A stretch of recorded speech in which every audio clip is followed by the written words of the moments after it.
and I'm live, and I'm doing my best to maintain eye contact with the camera because it is from these first few moments that the thumbnail will be harvested by the great and magnificent machine. So going back to this way, I started the last couple of streams on the screen on an image to avoid this endless cavalcade of all these photos, all these video thumbnails just being me, looking like a YouTube circa 2007. Golden Coin 100. Oh shit! Golden Coin 100 coming alive. Are you gonna do D live? Are you gonna do D live? Are you gonna go for the trifecta? Oh come on, D live. Ugh. Well, no, you know what I'll do is Golden Coin 100. Just type in quickly whether or not you're gonna go for D live, and then I'll friggin' do the thing. Like I'll sign in. Golden Coin 100 first on YouTube, first on Twitch, and that's the first two entries. First on YouTube, first on Twitch before Juicy J comes in for second on YouTube, followed by Sarah the Mage. Sarah the Mage, good to see you here, holding strong. Third place, bronze medal winner. With a little alchemy, bronze turns into gold. So easy, right? There you go. Jason Albert is here with us as well. Welcome, gentlemen, to the shindig of the proceedings. Bear with me 2 seconds while what do? I'm tweeting out the link. Bear with me. I do this. Here comes the echo. Oh, no, I forget because of the new system. I'm updating a laptop on the side here, so if I look over and get distracted, forgive me. Share this. Twitter. That'll bring me over to Twitter, which will be a distraction. I put Twitter back on my phone, and immediately got into a fight with another YouTube content creator. Well, not a fight. It's, I guess, a one-way street of acrimony. And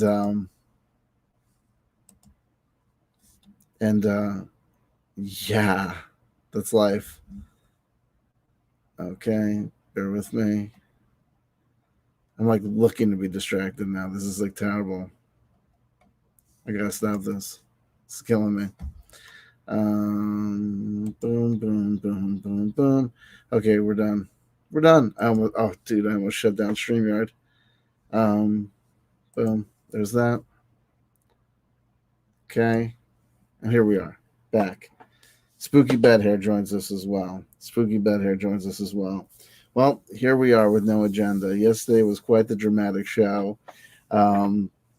Culminating, I can't get over it. Here I am commenting upon a man who, amongst his many claims to fame, we're talking about John David Ebert, amongst his many claims to fame is, a very good grasp of teaching, complex philosophical subjects. But in addition to that, a man steeped in metaphysics, an aficionado and fan, clearly, of mediumship, an astrologer. We gather from from offering to do astrological readings. He's an astrologer, and yeah, and a Rudolf Steiner aficionado, amongst many other things. A fan of Jung, student of Jung as well. So all those things considered, yesterday was a combination of no, I don't know if you were fourth. It might have been Jason Albert. I apologize, Spooky Bedhair, but wherever, regardless of where you place, you're here. You're called out by virtual name. The stars shine on thee. The number of weird, strange synchronicities was amazing. Roy Von Third here as well. Welcome, Roy. The number of synchronicities, so hysterical to me. I don't want to do a total recap, but I want to make sure that I capture the. Let me do this. Hold on, bear with me. I just want to shut this down. Boom. Does this really need to update again? I apologize for the distraction. I I got a whole bunch of work coming up that really will involve me having to multitask. So I'm, trying to set up the laptop to reach that end goal. Don't worry about me. Time is of the essence for me. I've been running around, keeping appointments, making appointments, taking care of things, taking care of work, and so it leaves me in this position where I'm having to bring my multitasking to you guys and gals in real time. So be it. Such is life. Um, I don't want to do a recap of yesterday's show, but enough to get the synchronicities. These are in retrospect. There's really only one that really sticks out to me. So basically, yesterday was about John David Ebert had a meltdown that occurred like maybe in the last 48 hours. The last 24 hours, I absorbed it and was watching him kind of melt down in real time and the feedback from the community, his community, in the YouTube comments and on Twitter. Oh, the two synchronicities. Number one, so yesterday I was, immersed in the world of John David Ebert. I was following the drama all day. Um, I spent the afternoon with you guys making the video, talking about it and analyzing it. And in the course of that, so yesterday was, about, I was following John.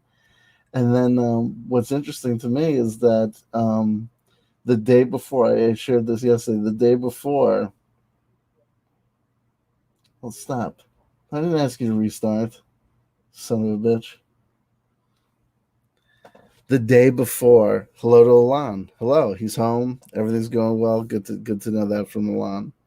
So the day before, I specifically had seen a YouTube video by an unrelated party where they were discussing like top 10, top 5 movies. And, those sort of questions are always questions I kind of balk at. Hello to Web, whoever thy be. And, but I thought to myself, well, let me just really try and take a go at it for myself in my head. And I even thought for a moment that maybe I would talk to you guys about it, or it would be some sort of springboard to talk to you guys, to talk about top 10 lists, Desert Island Discs, hello to Spooky. There you go. Hope Spooky will only be with us for a few minutes today. A little bit is better than nothing at all. Thank you for showing up, Spooky, showing your support, giving us a view. God bless you. Come on, now I want you to sleep, computer. That's what I want you to do. Sleep. Thank you. Jesus. Anywho, Darcy's with us. I'm listening but cannot really chat, guys. But hello. Jonaside is here, and crazy enough, Jonaside got home. Is actually not working. Wonderful. Good to know.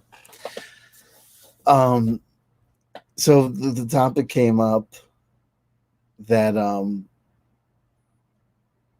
top 10 movies for me. So then as I'm going through John's Twitter yesterday to kind of bring you guys up to speed with the timeline of, as the meltdown manifested on that forum, the day that he had his psychobilly freak out, earlier in the day, he had posted about his top 10 movies. So I was like, holy shit, yesterday me and him were like in brain sync. Not that, it's such like a novel. It's not like, you know what I mean? Like he wrote a haiku about roses. I wrote a haiku about roses. Like obviously top 10 movies, is something that can come up. It's not like, a skeptic or a rationalist would have an easy time going. That's what you're calling a synchronicity? That the same day that you were contemplating a top 10 movie list, someone else in the world was contemplating a top 10 movie list. Exactly. So whatever. So, but it was just interesting to me. Now, what was especially interesting to me is I literally said, I'm talking about John David Ebert, and I contemplated giving him a heads up, giving him a DM letting him know that I was going to be doing so, kind of gentlemanly, asking, also thinking about asking him if he wanted to come join the conversation. I didn't do that. And I told you guys, I said I expressly did not do that. Number one, because it felt awkward, noting that he was in some sort of flux. You know what I mean? Didn't want to really, start messing with the dude or coming out of nowhere. Um, but I also didn't want him to block me. So despite the fact that I kind of retweeted him in a negative light, I don't know if that's subtweeting specifically, or subtweeting is when you tweet in response negatively. I don't know. But suffice to say, as I'm going through the drama with you guys, and May, I blew my load on introduction. You know what I mean? I knew specifically that I'd only have an hour and a half roughly to spend with you guys yesterday. And I meandered through 45 minutes of, this is the deal with John. This is who he is. This is how I saw him on YouTube for the first time. This is what I speculate was the problem last year. If we do a statistical analysis of his uploads, we see that he takes frequent breaks. Hey, you know how I interact with some people I subscribe to that take frequent breaks? I often will do that.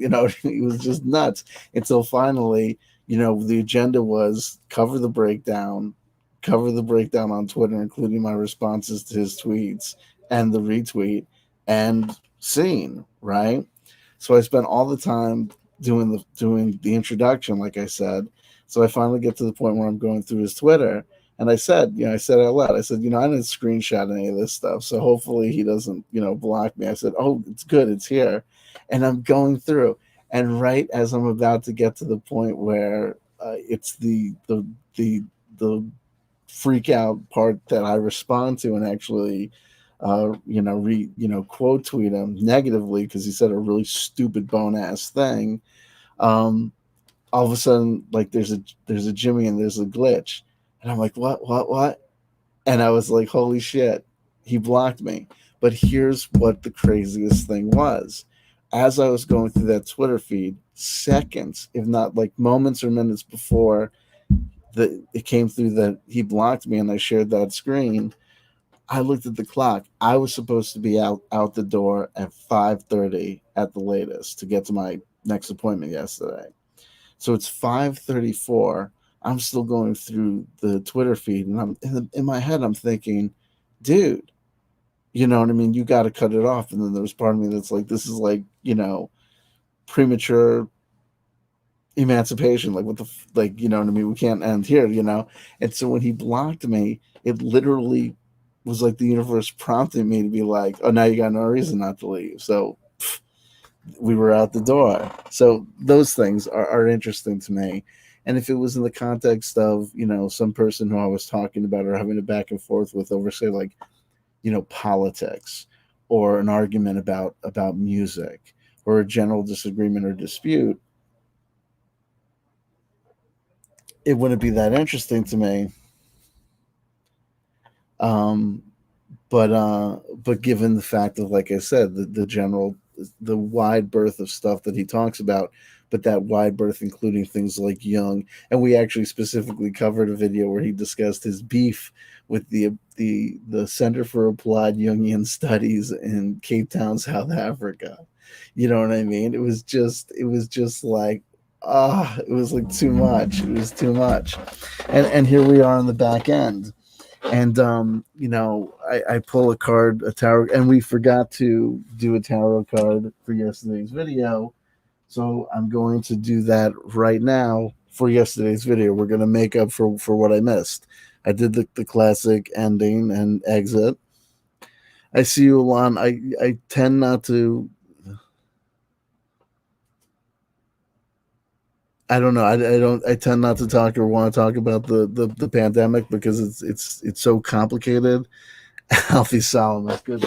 Alfie Solomon will be with us tomorrow in his finer form to talk about. I don't know. But yesterday we neglected, probably because Spooky wasn't there, or Jill, we neglected to do a tarot card for that video. So I'm very interested to see what the tarot card we pull for that video will be. But so one last thing. So I talk and I joke about how quickly diehard supporters for me can really turn on me and turn into, real pains in the butt at best, and, kind of like turn very adversarial. Oh, Spooky says I said Tarot in all caps. I apologize. I absolutely missed it. I absolutely missed it. I apologize. I apologize. So Cliff High's, and this is funny that Cliff High is here because this is like part of the problem. So not part of the problem, but what I'm saying is on the topic of Jason Albert. You haven't talked to music in days, dude. It comes and it goes. We the topics come up as they come up. So there's a guy. I say that diehard supporters can turn into be turned very adversarial, real quick. I'm gonna share this tweet. I don't want to start any beef, but it's just hysterical, man. And the fact that no, Cliff, don't leave. The fact that I'm even willing to entertain Cliff in the live chat is part of the problem. There's a guy, Cliff knows him by reputation, Cosmo Creator.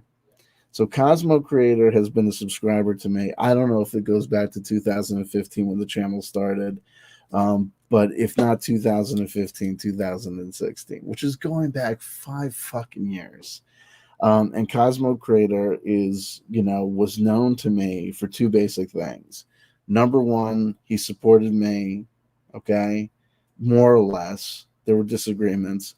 But number two, he fucking hates. He fucking hates Cliff High.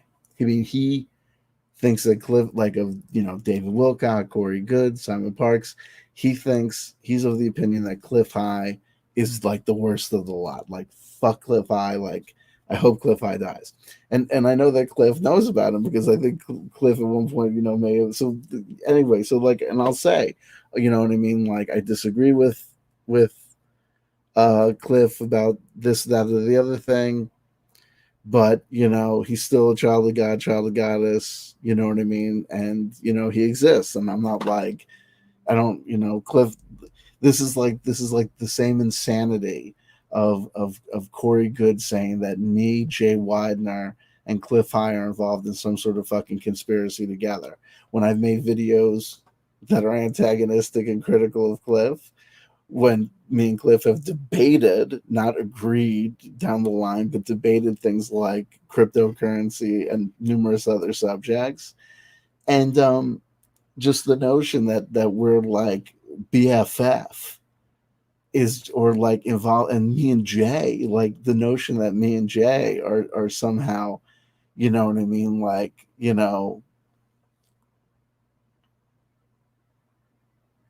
Coochie Crunch or Kumbaya is just ridiculous. Me and Cliff have went to war on Twitter. Remember, me and Cliff went to war on Twitter over fucking, China and the Uyghurs, and we and whether or not I didn't take a hard enough line stance on human rights with China, and we fought about the etymology of the name of the National Socialist Workers Party in Germany. Everybody knows that me and Cliff, like, you know what I mean, while we associate together, it's like, you remember that show on what was it? It was on CNN, Crossfire. It's like, yeah, Tucker Carlson and that other guy. It's like Hannity and Combs.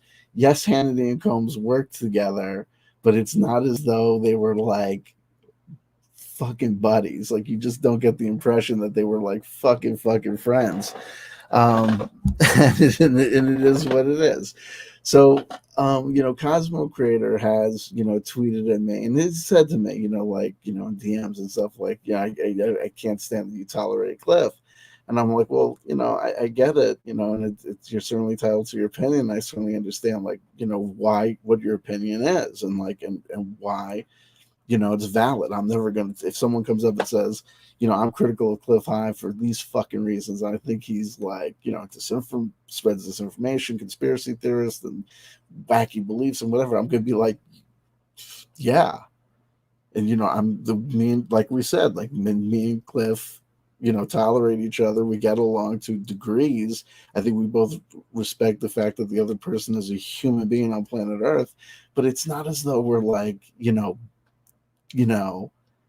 agree on shit, or like I don't call him out, or he doesn't call me out on things that we think we're wrong about, but whatever.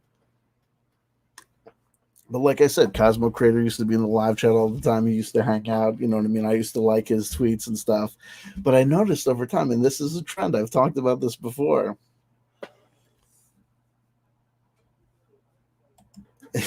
Apropos of nothing, Cynthia, why is all this even a conversation? We're in the middle of a global depopulation event and need to figure out how to stop it.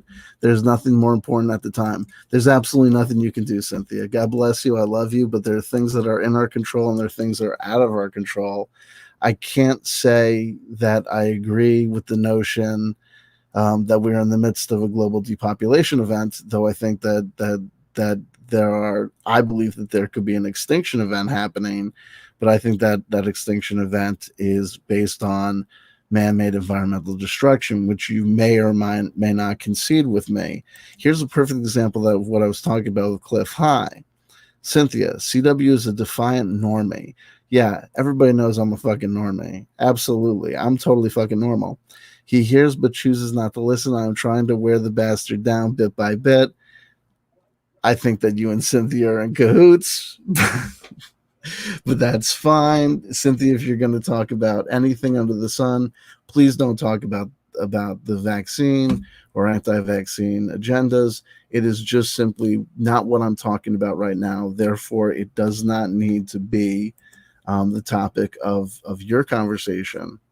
And it is what it is. And I do my best to maintain a fair, free, speech zone. But the fact that Cliff, Cliff, I don't believe in any conspiracies. You're right. Anything I believe, anything I hear, I believe. And then Cliff High, of course, you're the guy who famously said that the 5G towers were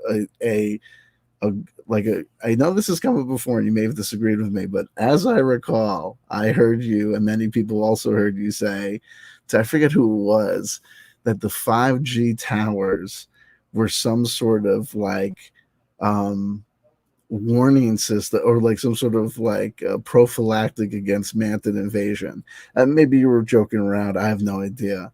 But it is what it is. God bless you. Oh, here we go. Okay, done. You have no idea what is happening. I'm subbing. Okay, you were totally subbed. Awesome. Not the towers, the TSA scanners. Cliff says, "Okay, thank you for clarifying." There you go. If people don't want to subscribe, that's fine. If you want to unsubscribe, that's fine. It's funny that we should go through that drama, Cynthia. Not that I can't recall ever seeing you before, but God bless you. You know what I mean. If you choose to come, you choose to go. That's fine. But like I said, I can't micromanage people. If you sub at your leisure. If you choose to unsub, what am I going to do? I'm not going to send you an email or beg you to come back. And quite frankly, at this point in the game, if you think that telling me that you're unsubbing is going to break my heart or anything, it's not. It's not. And that does not to be confrontational. It's to be honest. It's just to be perfectly honest. And I think that the whole notion of there's a discrepancy. Like I have Cliff, you're gonna the sun your balls thing has come up before, and are we sunning our balls or are we sunning our, what do they call it, the perineum, like the taint or whatever? I don't know. I've heard different things, so I was always want some clarification. But just don't get a sunburn. That seems like that would be problematic. Gonzo, thank you for understanding my love of Molly Hatchet. Listen, people come around for all sorts of reasons. If you come around for the Molly Hatchet, God bless you. God bless you. So let me go to Twitter. I want to show this thing, but this is exactly what I mean. So Cosmo Creator was a diehard supporter for years. We're going on 5-6 years that I've known this guy.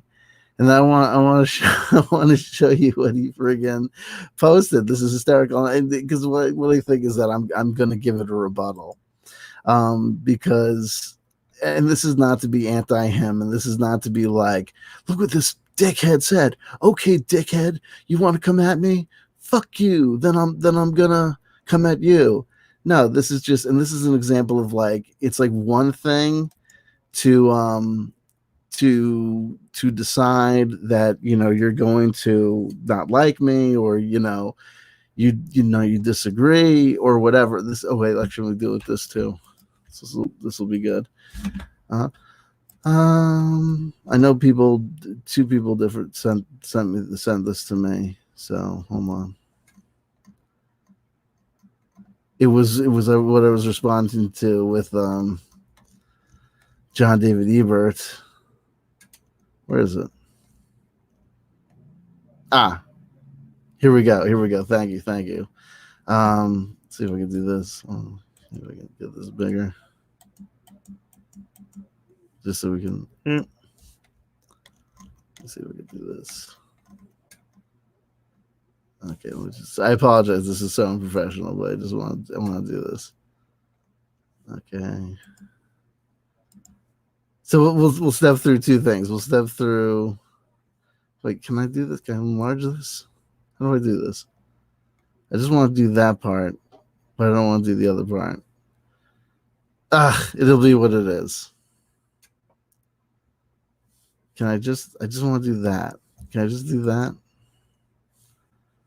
Because I don't want people to have to be like, oh, I see all the people that subscribe to you. I see all the people you spent, you have DMs with. So I'm going to be showing a DM from Philip Blair, just for the purpose of of seeing what David Ebert said. So I'm going to cut through two things, and we're running out of time here because, like yesterday, I have to get going. Don fucking Siegel. Don fucking Siegel. Don is like my best friend from the real world. So you've seen Pat Rubbish here. Pat Rubbish, me, and Don go back to the early like noise scene. In fact, there was once a show where it was me and Don were playing noise live, and it was like Pat insisted on participating. So Don, this is like back in the day. Don, like I remember, like I think I remember it wasn't even like an iPhone. It was like a fucking flip phone. It was a fucking flip phone or something. And Pat was on the other end being like, like I don't know what he was banging around or whatever. And I think his theory was, that's cool, just run the headphone out into the mixer. And we were like, what? Like, that's what? How are we gonna do that? Like, we didn't know or whatever. So I think we took turns holding it up to a microphone. I can't even remember, but I remember like the set ended and we walked off set, and I think we remember like looking at the phone, and Pat was on the other end still going. God bless. At least that's how I remember it. So let me step through two things.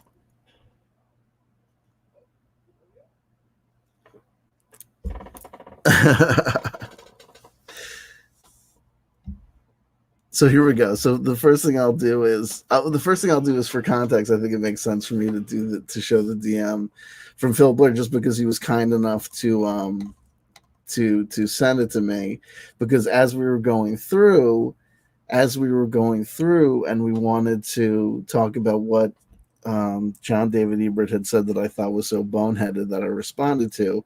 There was like an aside on his like cavalcade of insanity and turning on his audience, and basically his, to recap, John David Ebert was like, I can't believe as a intellectual and philosopher and educator, I'm not better compensated in today's society. And it's like, my attitude was like, what made you think that you'd be compensated well in this society for being an educator and a philosopher? Not that I'm thinking that an educator and a philosopher shouldn't be well compensated. I go hand in hand with you. That doesn't comport with the reality of the situation. Also, he started complaining about the fact that Jordan Peterson gets $160,000 a month, and it's like, that's like me being like, everyone talks about the fucking butthole surfers, man. My fucking zany ass insane experimental shit sounds just as zany and experimental as their shit, but Merzbow's #1 in Japan, and everyone acts like I can eat a dick at the noise show. Fuck those motherfuckers. I do my shit. It's like welcome to the real world.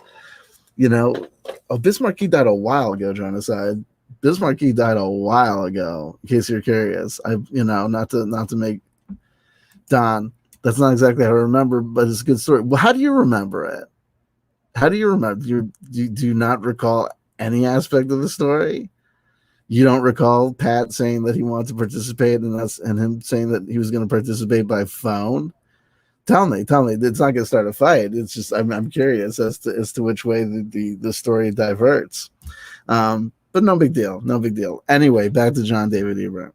So anyway, so we were getting to right before John blocked me yesterday. We were getting to this one thing that he said that was completely asinine.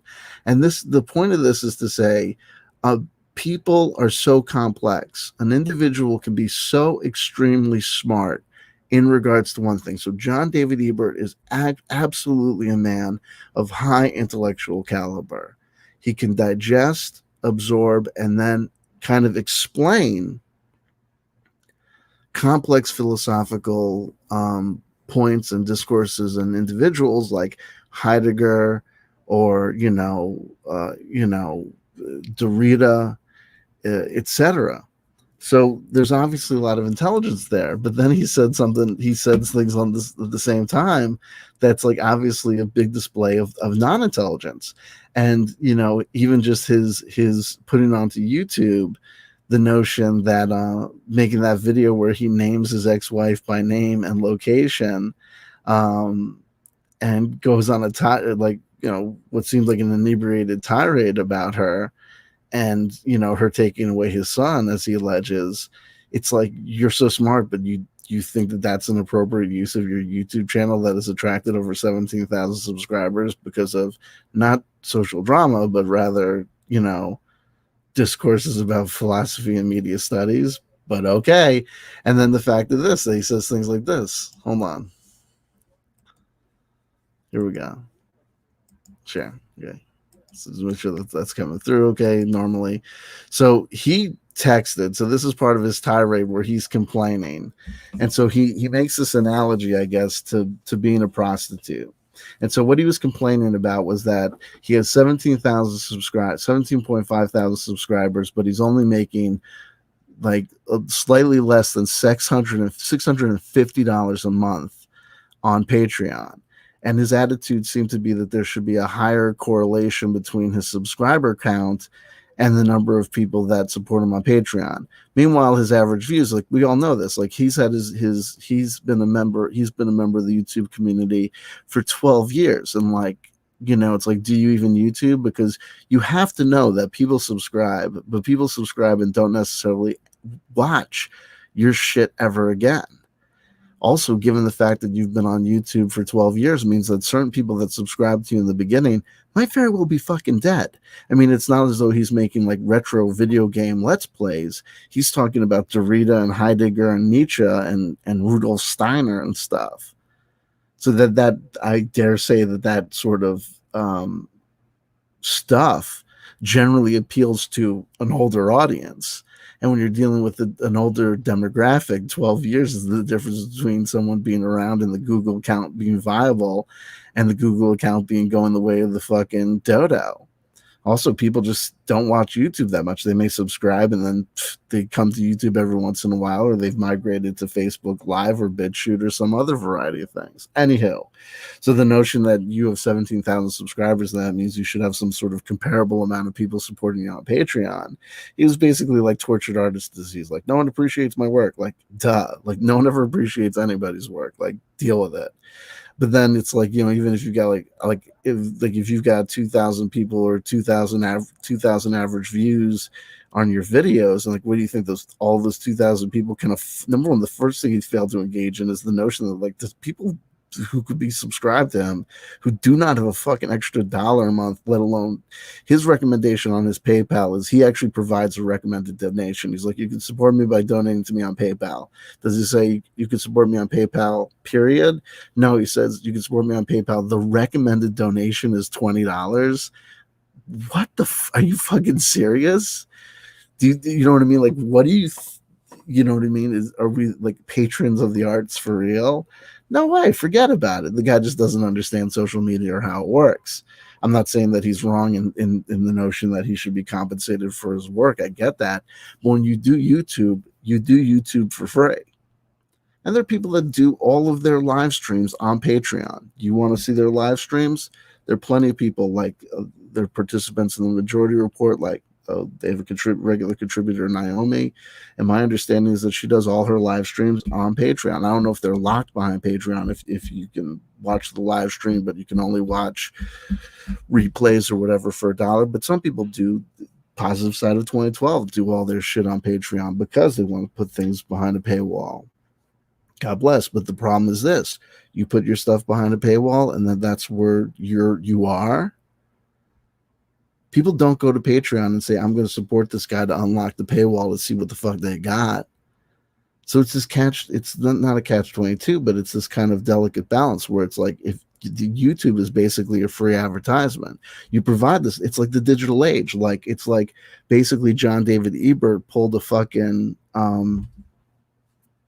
Lars Ulrich in 2021, but not over, I don't get paid enough for my records or my royalties went to shit, but rather for making free content on YouTube. All of a sudden Patreon exists, and now I think that people should be like paying for shit what they got for free. Like, people support you on Patreon, they support you on Patreon, but there's never like a direct, correlation or some, sort of great adhesion.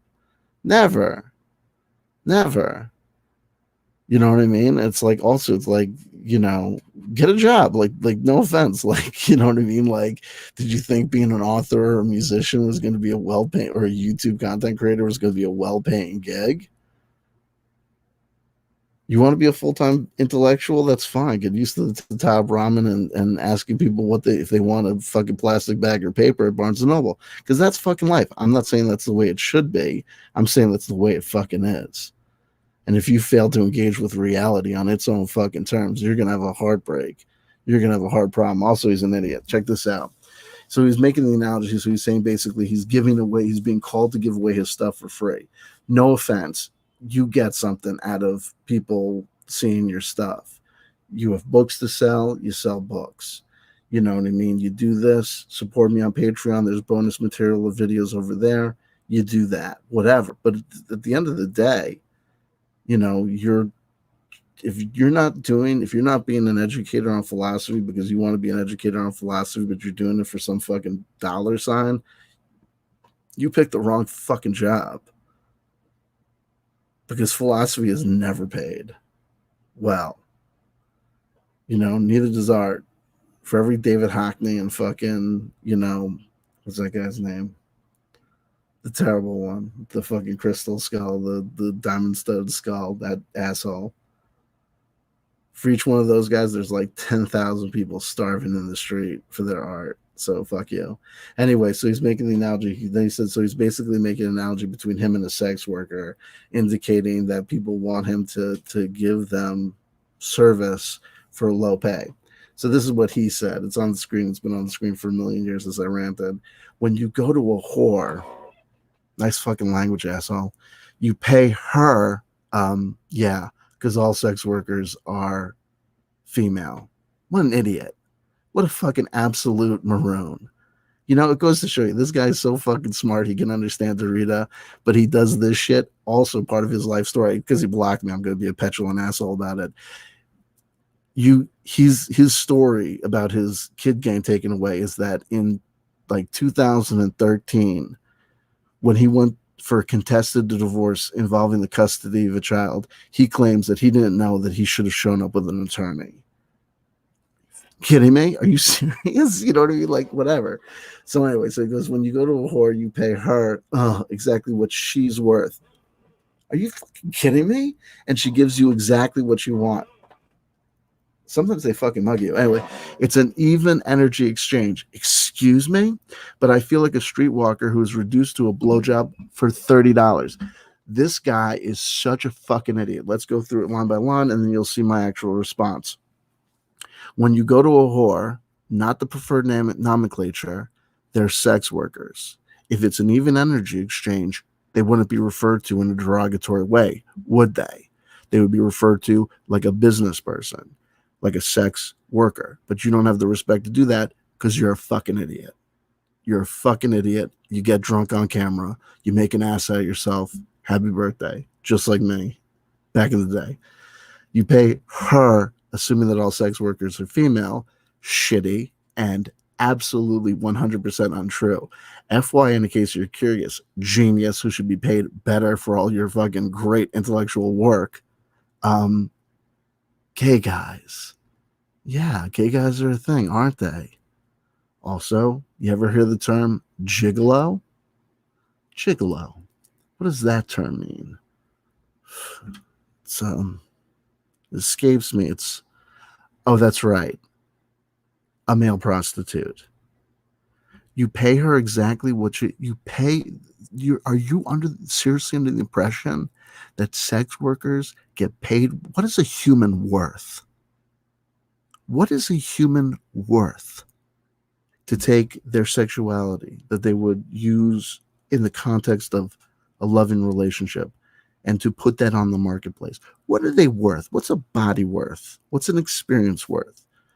What's having men and women who you may not actually be sexually attracted to you engaging in intimate activity with your body? What is that worth?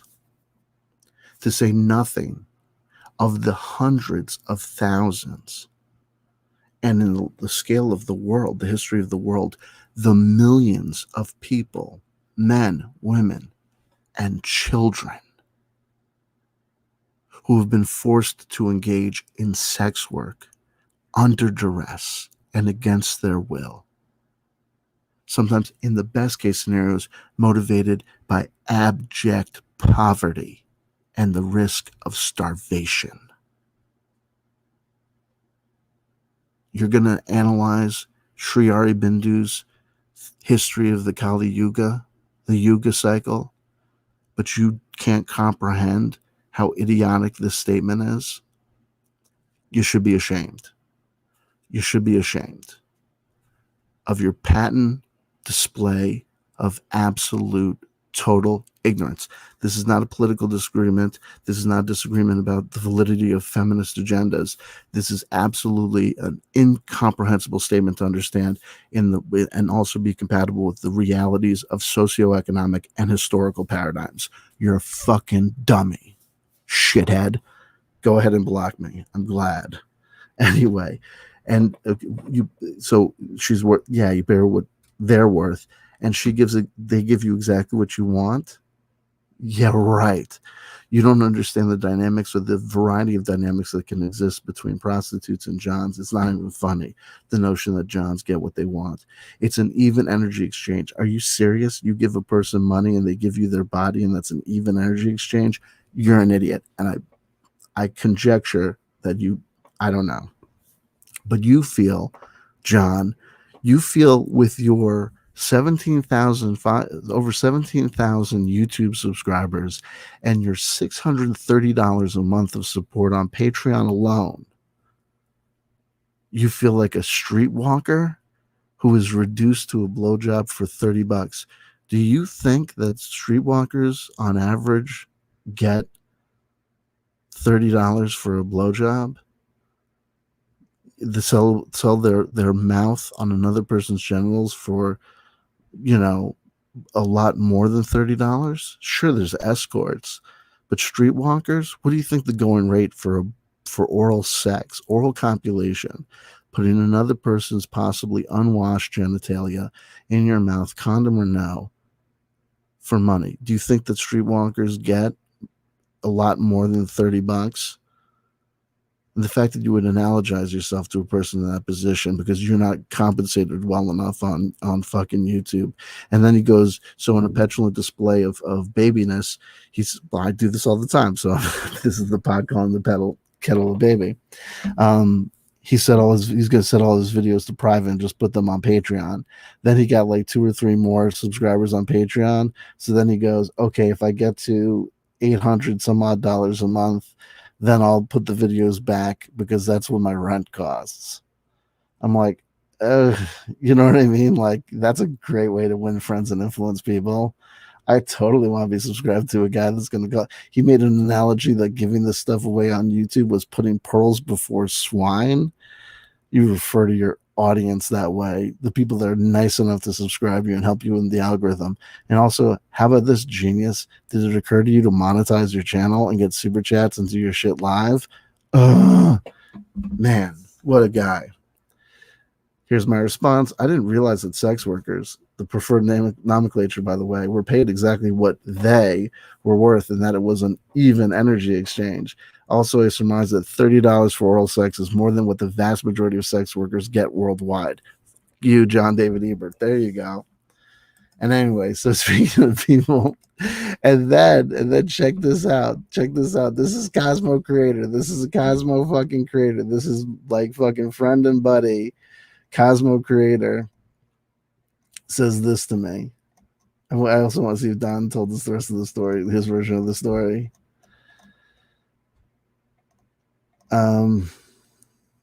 Maybe not.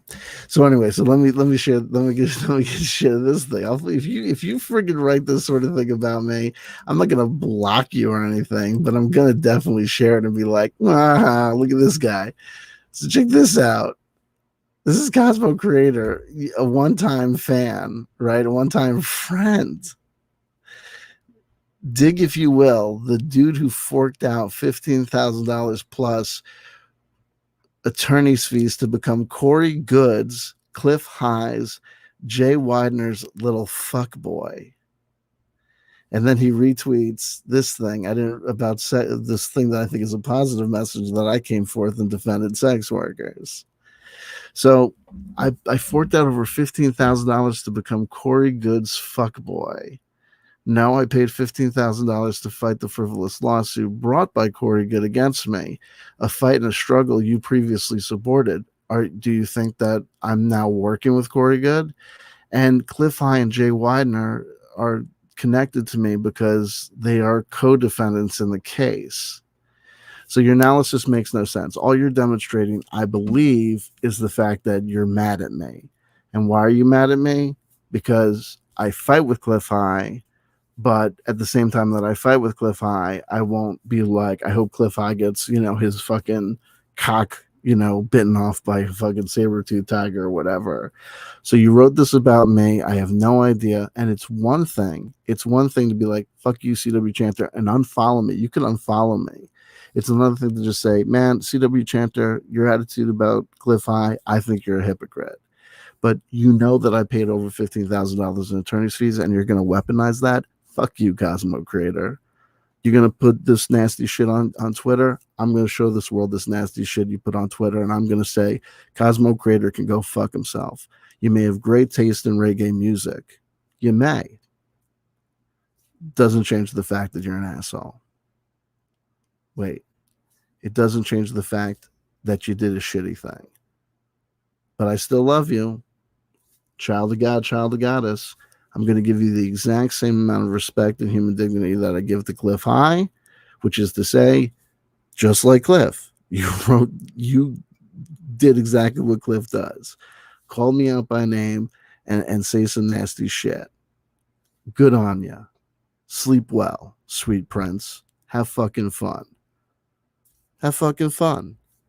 I unfollowed you. I'm not going to mute you. You can go ahead and watch all my shit, but I don't need to see your petulant crybaby shittiness. You know what I mean? You get the respect you give, and this is a disrespectful comment. That was intended. You disrespected me. It's okay. I got $15,000 in attorney's fees. That's life, and I got a jackass. You're just one of the many people that at one time kissed my ass, who now says, fuck you, CW Chanter. You don't do exactly what I like. You don't have to behave exactly what I want you to behave.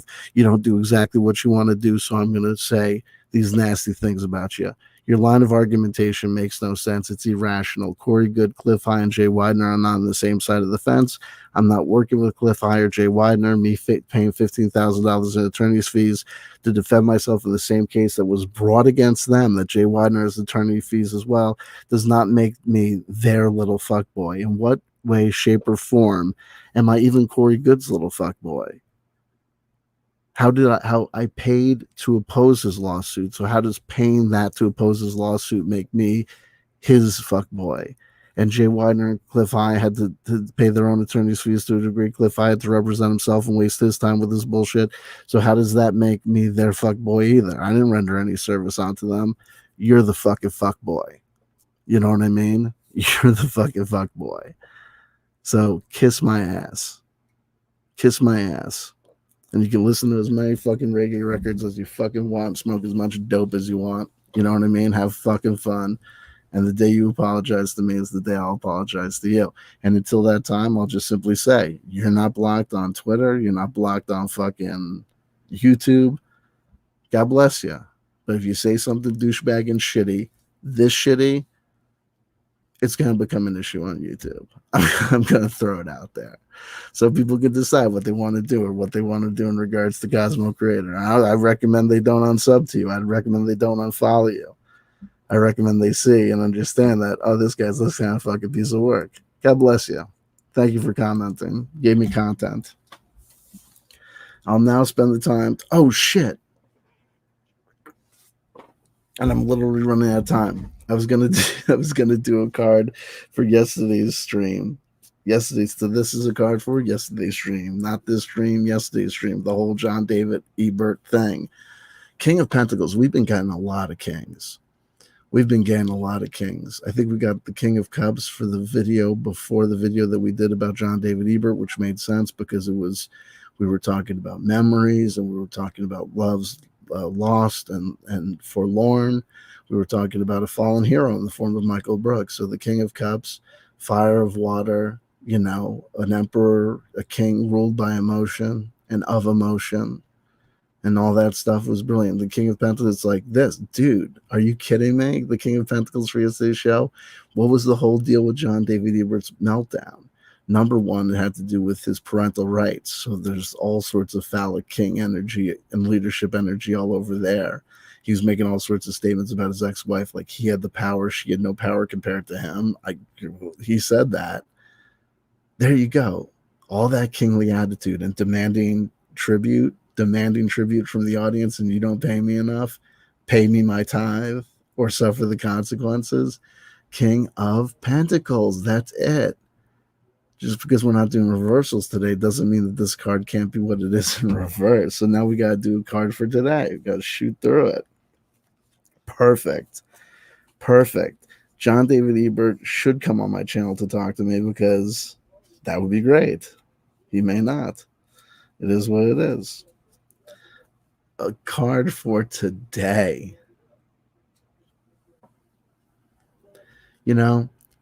Three of Cups. We talked about me. We talked about John David Ebert again, and we talked about Cosmo Creator. Are people not having a good time? Three of Cups is the card of celebration.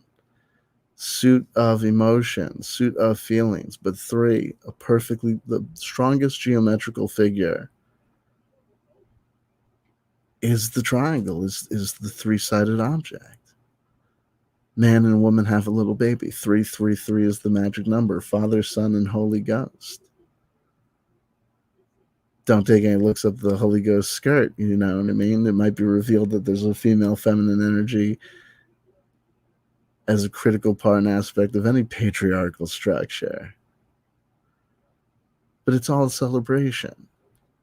The FUs, the curses, the F your mothers, the you suck a dick, or you come at me, I'll come at you. It's a celebration. It could be displayed as the Five of Rods for sure. But there's the feminine aspect as well. People are having a good time. They're doing what they want to do. They are.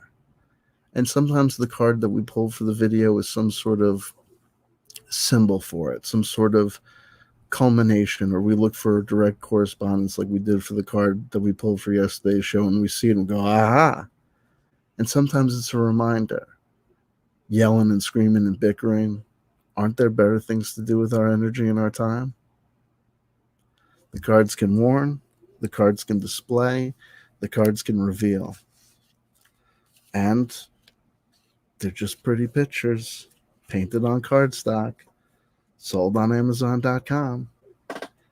But I gotta go so I'm not late to my next appointment. Take care of yourselves. I'll shoot through. Tomorrow we're talking to Alfie Solomons. There you go. Alfie Solomons, to quote Wayne from Wayne's World, I believe it was Kierkegaard who said, if you label me, you negate me. Genocide High, first on Twitch. No, Golden Coin 100 struck hot, and was number one on Twitch and YouTube. Like, and that's because they went Twitch. It was like Golden Coin 100 on YouTube, Golden Coin 100 on Twitch. It was great. There you go. Spooky Bad Hair shares a recollection of. There you go. No, I got it. Well, obviously, there you go. Alfie Solomons, I greatly misunderstood the title "Starving Artist." Did you know you actually have to starve? What? That wasn't part of the deal. There you go. There you go.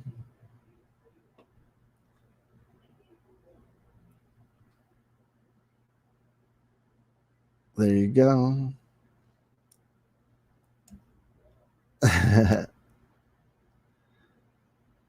There you go. No, I'm updating the computer. I apologize for being distracted on the side.